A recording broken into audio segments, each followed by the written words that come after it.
दोस्तों, स्वागत है आपका मेरे YouTube चैनल इंग्लिश बाबू पर। और आज मैं फिर हाजिर हूँ आपके साथ एक नई स्टोरी लेकर। और दोस्तों, आज की जो स्टोरी है ये एक मॉरल स्टोरी है, बहुत ही मज़ेदार कहानी है, सुनकर आपको बहुत मज़ा आएगा। उसके अलावा इस स्टोरी में आपको कई सारे नए एडवांस लेवल के वर्ड मीनिंग सीखने को मिलेंगे, उनकी करेक्ट प्रोनाउंसिएशन के बारे में पता चलेगा, और जो इसका ग्रामर का पार्ट है उसे हमेशा की तरह बिल्कुल ही डिटेल में कवर करेंगे, तो एक एक स्ट्रक्चर को आप बहुत आसानी से सीख पाएंगे। तो चलिए दोस्तों, आज की इस कहानी को हम शुरू करते हैं और सबसे पहले कहानी का टाइटल देखते हैं। कहानी का टाइटल है the stone cutter. Stone cutter का मतलब होता है पत्थर काटने वाला। तो दोस्तों, ये आज की इस कहानी का टाइटल है, शीर्षक है, और अब मैं इसे पढ़ना शुरू करता हूँ। आपसे रिक्वेस्ट है आप इसे बिल्कुल ध्यान से सुने, और यदि आपको कोई नया वर्ड या फिर नया स्ट्रक्चर देखने को मिले तो आप उसे नोट भी ज़रूर करें। तो चलिए इसको शुरू करते हैं। Once upon a time there was a stone cutter. क्या मतलब हुआ? वंस अपॉन ए टाइम का मतलब होता है एक समय की बात है, एक समय की बात है। There was a stone cutter, एक पत्थर काटने वाला था। All day long he worked hard cutting the hard stones. दोस्तों, वर्क हार्ड एक वर्ब है जिसका मतलब होता है परिश्रम करना, मेहनत करना, और ये सेकंड फॉर्म है। ऑल डे लॉन्ग मतलब कि पूरा दिन। ही वर्कड हार्ड, वह परिश्रम किया करता था, वह मेहनत करता था। कटिंग द हार्ड स्टोन्स, और वो जो हार्ड मतलब जो सख्त पत्थर होते थे उनको वो काटता था। His hands were hard and his clothes were dirty. क्या मतलब हुआ? हिज हैंड्स वर हार्ड, जो उसके हाथ थे वो बहुत सख्त थे। And his clothes were dirty, और जो उसके कपड़े थे वो गंदे थे। वन डे, एक दिन, he went out to work on a big stone. और दोस्तों, ये जो हमारा वाक्य है ये पास्ट इंडेफिनिट का अफर्मेटिव वाक्य है, जहाँ वर्ब की सेकंड फॉर्म का प्रयोग किया गया है। और वर्ब की सेकंड फॉर्म का मतलब होता है कि वो हमारा पास्ट इंडेफिनिट का अफर्मेटिव वाक्य है। और ये गो की सेकंड फॉर्म है वेंट। तो क्या मतलब हुआ? वन डे, एक दिन, ही वेंट आउट मतलब वह बाहर गया, टू वर्क काम करने के लिए, ऑन ए बिग स्टोन एक बड़े पत्थर पर। चलिए आगे देखिए। It was very hard to work and the sun was very hot. क्या मतलब हुआ इस लाइन का? It was very hard to work मतलब कि काम करना बहुत ही कठिन था, बहुत ही मुश्किल था। And the sun was very hot, और जो सूरज था वो बहुत ज़्यादा गर्म था। एंड द सन, और दोस्तों सन का मतलब सिर्फ सूरज नहीं होता, सन का मतलब धूप भी होता है, तो यहाँ पर इसका मतलब है धूप। तो इस लाइन का क्या मतलब हुआ? It was very hard to work मतलब काम करना बहुत ही मुश्किल था, बहुत कठिन था। And the sun was very hot, और जो धूप थी वो बहुत ज़्यादा गर्म थी। After spending few hours cutting the stone. Spend का मतलब होता है खर्च करना या फिर बिताना। तो क्या मतलब हुआ? आफ्टर स्पेंडिंग फ्यू आवर्स मतलब कुछ घंटे बिताने के बाद, कटिंग द स्टोन पत्थरों को काटते हुए कुछ घंटे बिताने के बाद, ही सैट डाउन, और ये सिट की सेकंड फॉर्म है। ही सैट डाउन, वो बैठ गया, इन द शेड वो छाया में बैठ गया, और शेड का मतलब होता है छाया। चलिए आगे देखिए। आफ्टर सम टाइम मतलब कि कुछ समय के बाद, he heard the sound of foot step. और दोस्तों, ये भी हमारा पास्ट का ही फिर पास्ट इंडेफिनिट का अफर्मेटिव वाक्य है, और ये हियर की सेकंड फॉर्म है हर्ड। आफ्टर सम टाइम मतलब कुछ समय के बाद, ही हर्ड उसने सुना, sound of foot step. Foot step का मतलब होता है पैरों की आवाज़, तो उसने पैरों की आवाज़ को सुना। ऑफ समवन मतलब किसी के। तो इस पूरी लाइन का क्या मतलब हुआ? After some time he heard sound of foot step of someone मतलब कुछ समय के बाद उसने किसी के पैरों की आवाज़ को सुना। Walking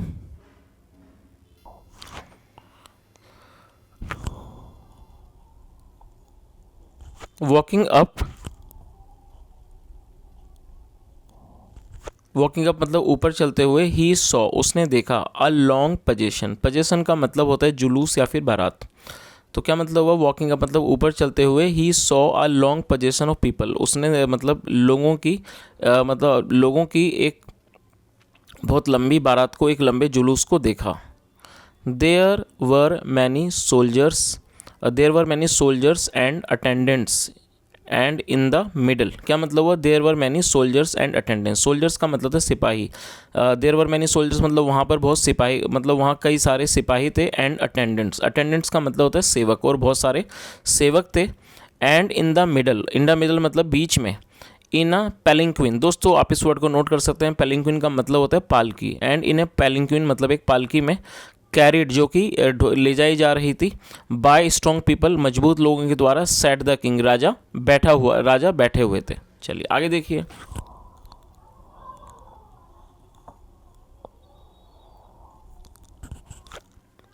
how happy I would be if I were the king instead of a poor stone cutter. और दोस्तों इंस्टीड ऑफ का मतलब होता है की बजाय, तो इस लाइन का क्या मतलब हुआ, how happy I would be मतलब मैं कितना खुश होऊंगा, if I were the king मतलब यदि मैं राजा होता, instead of a poor stone cutter एक गरीब पत्थर काटने के बजाय। तो इस पूरी लाइन का क्या मतलब हुआ, उसने क्या सोचा कि मैं कितना खुश होता कि अगर मैं एक पत्थर काटने वाले की बजाय यदि मैं एक राजा होता।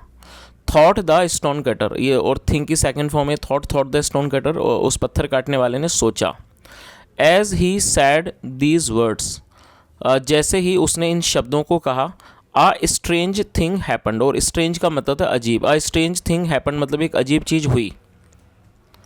The stone cutter found that, और ये फाइंड की सेकंड फॉर्म है found, the stone cutter found that he was dressed in silk clothes and shining jewels. क्या मतलब हुआ, द स्टोन कटर फाउंड जो स्टोन कटर था पत्थर काटने वाला था, उसने पाया दैट ही वॉज ड्रेस्ड का मतलब होता है पहने हुए, कि उसने पहने हुए हैं, ही वो ड्रेस्ड इन सिल्क क्लॉथ्स मतलब उसने रेशमी कपड़े पहने हुए हैं, एंड शाइनिंग ज्वेल्स और वो चमकते हुए जो ज्वेल्स हैं रत्न हैं वो उसने पहने हुए हैं। चलिए आगे देखिए।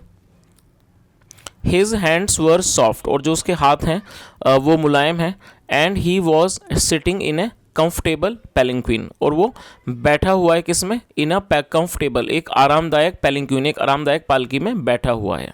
चलिए आगे देखिए।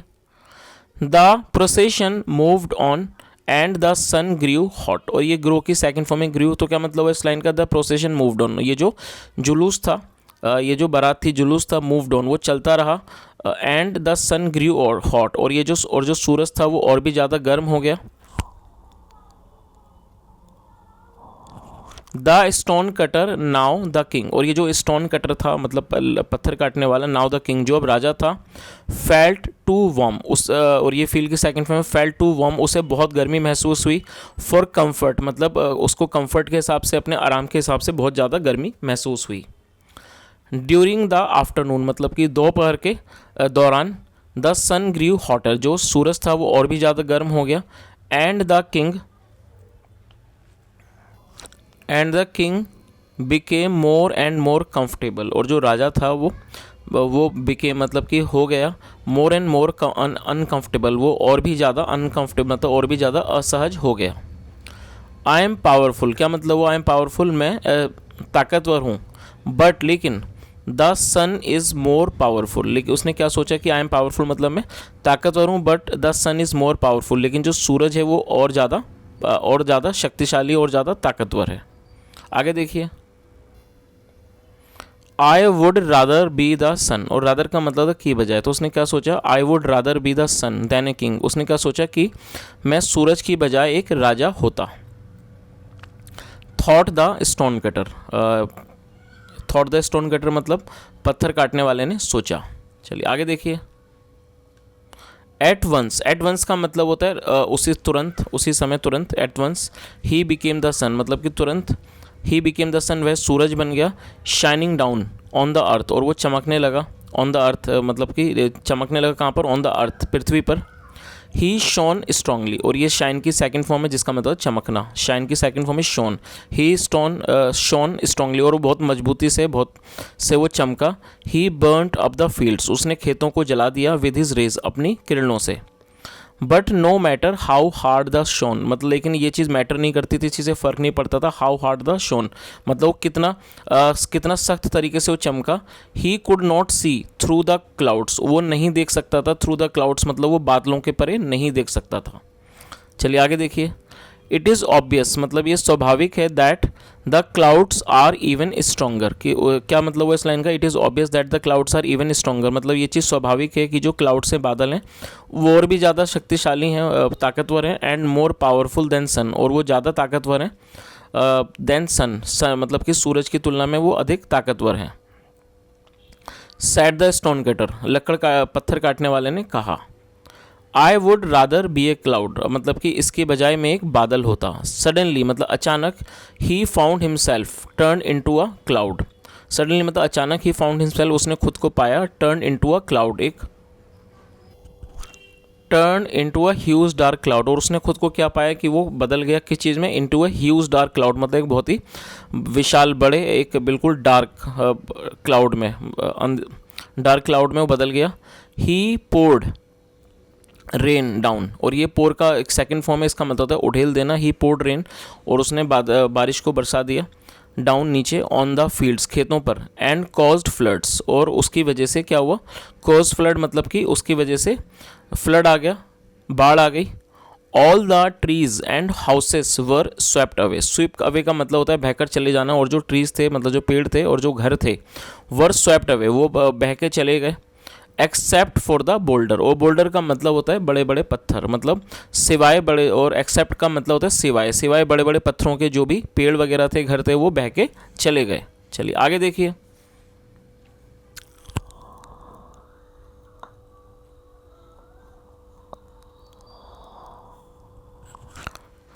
Which once he had been cutting, मतलब वो, और ये जो विच है उन पत्थरों के लिए यूज़ किया गया। विच वंस मतलब कि जो एक बार, ही हैड बीन कटिंग जिन्हें वो एक बार काट रहा था। When he was a stone cutter, जब वो एक स्टोन कटर था, जब वो एक पत्थर काटने वाला था, तो सिर्फ उन्हीं जो वो बड़े बड़े पत्थर थे उनके सिवा जो भी पेड़ वगैरह थे, घर थे, वो सब बह के चले गए, सिवाय उन पत्थरों के जिनको एक समय पर वो काट रहा था। चलिए आगे देखिए।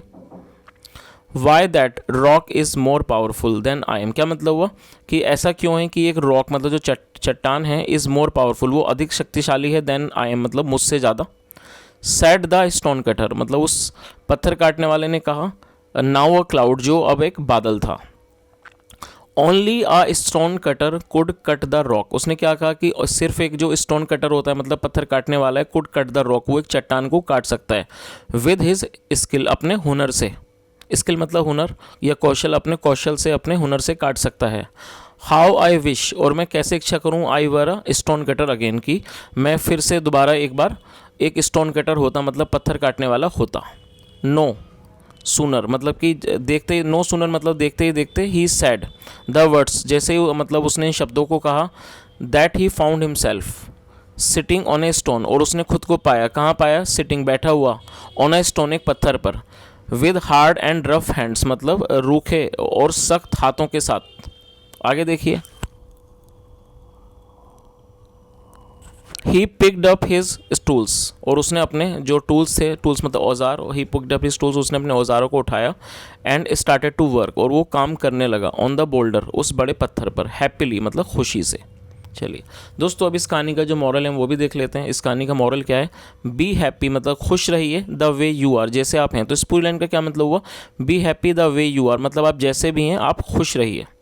तो दोस्तों ये आज की एक बहुत छोटी सी कहानी थी, और यहाँ मैंने पूरी कोशिश की आपको हर वर्ड की मीनिंग समझाने की, और साथ में हर जो भी अलग अलग स्ट्रक्चर थे उनको भी एक्सप्लेन करने की। यदि आपको आज की कहानी अच्छी लगी हो और मेरा पढ़ाने का प्रयास भी अच्छा लगा हो, तो आपसे रिक्वेस्ट है वीडियो को लाइक करें, शेयर करें, चैनल को जरूर सब्सक्राइब करें, और कमेंट करके ज़रूर बताएं यदि आज की कहानी में आपने कोई नया वर्ड सीखा हो। सुनने के लिए थैंक यू सो मच।